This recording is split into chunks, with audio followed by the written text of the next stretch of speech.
Gary read this book, and I know Sandra did too, and it kind of caught him on fire, and he asked me, would you be interested in doing a class? The name of the book is called Take Back Your Life from Sally McGee. So a lot of these, this information I've pulled from this resource. Email is a great communication tool. The problem is it's our approach to email. If we change the approach, we can change the results. I want to spend just a couple minutes talking about writing effective emails. This, I think, is something that's very underutilized. You know, we just put whatever in that subject line.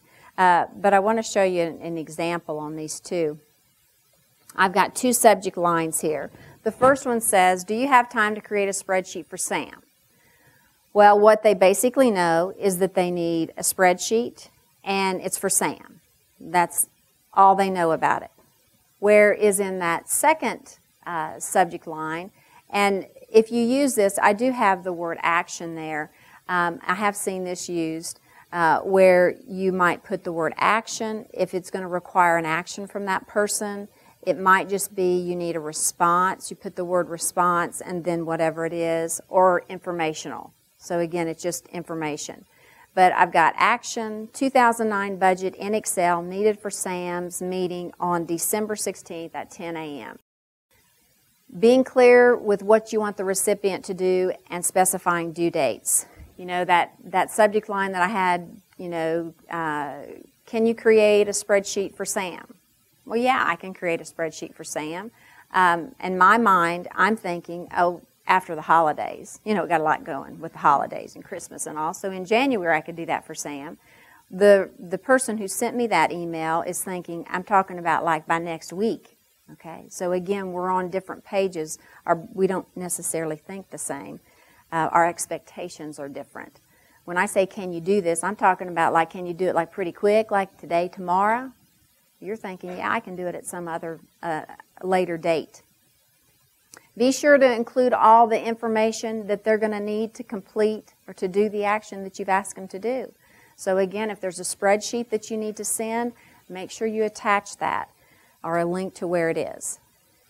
Completing, this one has been a change. You know, I'm an old dog, new tricks. But I always filled out my email from top to bottom, which, you know, the first thing is like who it's going to go to, and if you CC somebody, or if you blind carbon copy or courtesy copy, then the subject line, then the actual email message. Instead of filling that top information out first, fill the body of the email out. That's going to help you make a more effective subject line. And I bet there's probably not one person in here who sent an email and forgot an attachment at one time. You know, I mean, I get trigger happy. I've put in who it's going to go to, and I put my subject, and I've typed it in there, and I click on that little send, and I go, dang, I meant to attach that spreadsheet. I mean, I know probably none of y'all have ever done that, but I do that frequently. So by filling out the email, the body of the email first, again, it'll help you. When you go to send, it won't go anywhere if you don't put anybody in the to field. I promise. So you can't accidentally send it without the attachment.